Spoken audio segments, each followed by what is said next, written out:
Alright, so John Jones has done it again. John Jones has defended his light heavyweight title against Dominick Reyes last night at UFC 247 via unanimous decision. The scores on the judges' scorecards were 48-47, 48-47, 49-46. Before I start talking about the fight itself, I just want to quickly say, in my pre-fight breakdown, my kind of thoughts that I shared in my pre-fight video, one of the things that I said was I didn't think Dominick Reyes had the skills, the capability, or the experience to beat John Jones. I was wrong. I was 100% wrong. He's got the skills, he's got the capability. I just think he lacked a little bit in his experience, which is why he fell short of snatching that belt out of John Jones' hands. Myself, I thought that Dominick Reyes won the first 3 rounds, and I thought John Jones won the last 2 rounds, which means, obviously, I think Dominick Reyes won that fight 48-47. A couple of things surprised me about Dominick Reyes last night. One of them was the fact that he, I suppose, just how good of a striker he is. I knew he was athletic. I knew he had good movement, and I knew he was a very competent striker. The thing that surprised me was he was able to create his own openings by leg kicks, by body kicks, by throwing out the jab.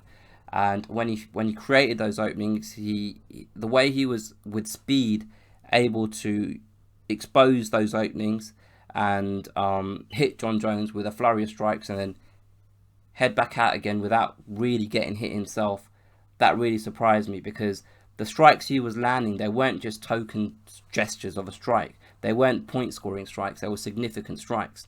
And I don't think I can remember seeing John Jones in a fight where someone was able to do that to him.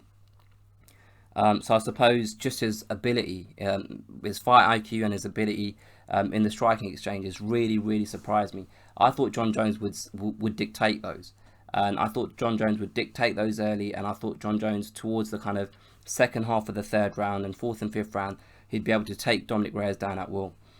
The second thing that surprised me was his takedown defense. John Jones, I think he tried to take him down 9 or 10 times in the fight. I can't remember. I did see the stat earlier on today, and I just can't remember it. And he only succeeded about 3 or 4 times. But even when he succeeded, they weren't real successes because he didn't do anything with him. He took him down, but Dominick Reyes popped right back up. And before the fight, Dominick Reyes got taken down by Volkan Ozdemir and controlled a little bit by Volkan Ozdemir on the ground. And because of that, I thought, well, if Ozdemir can do it, then John Jones will do it with ease. That wasn't the case. Now, either he's just improved exponentially, or the attitude he went into that fight with, that he believed so much he was going to win, and nothing in him was going to let him surrender and lose that fight. I don't know whether it was just that kind of attitude, that mindset, that enabled him to not take it lying down, literally, and get back up every time he was taken down. That really surprised me. Now, people are saying that this fight is controversial, a robbery. It's not a robbery. I can understand people saying it's controversial because one of the judges had it 49-46. I really don't know what he was smoking to turn in that scorecard. But I can see why the other 2 judges gave John Jones one of the first 3 rounds, because John Jones was the guy that was being the aggressor. He was putting the pressure on. He was marching forward. I just don't think he deserved any of those 3 rounds, because although he was putting on the pressure, he was being the more aggressive. He was still losing the striking exchanges for me. So obviously he did land cleanly a couple of kicks and punches himself. But for me, invariably, every time they exchanged, Reyes won the exchanges. And I think the stats will back this up, Reyes landed way more significant strikes in those first 3 rounds. I do, however, think that John Jones won the last 2 rounds by a wider margin than Dominick Reyes won each of the first 3 rounds, if that makes sense. So I can understand why the judges gave John Jones one of those first 3 rounds. I just don't agree with it.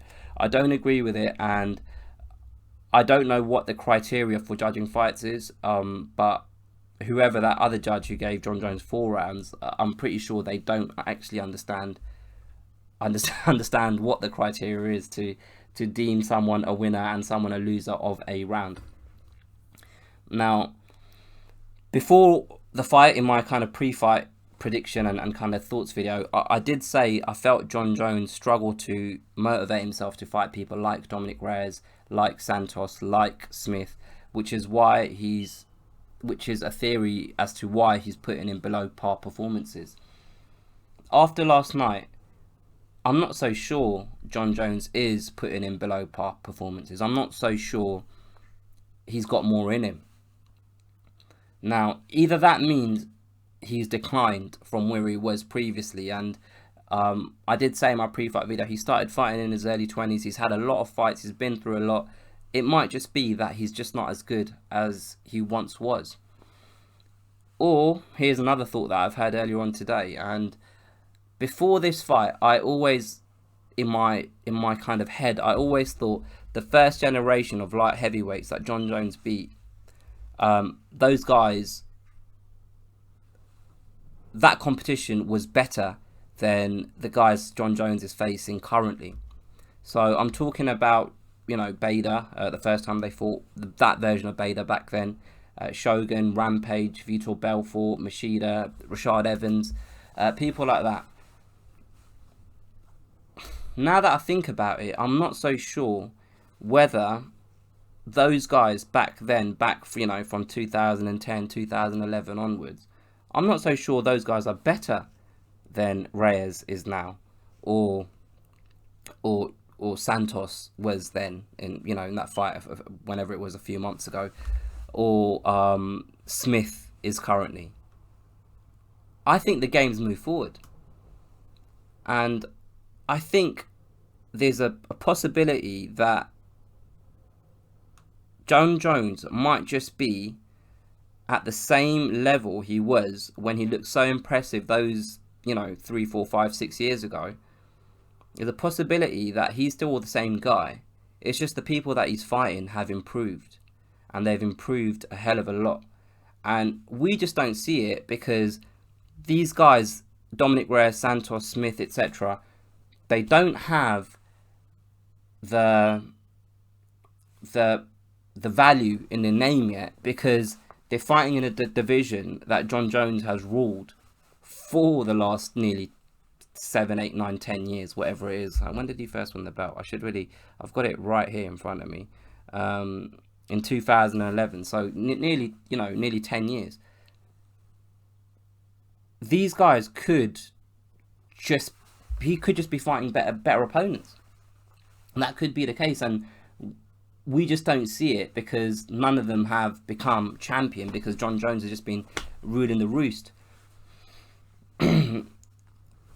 It'll be interesting to see what happens with Jon Jones over the remainder of the year.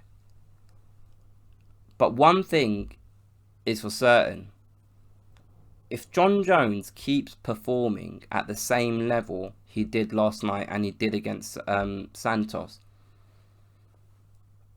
then sooner or later someone's going to beat him.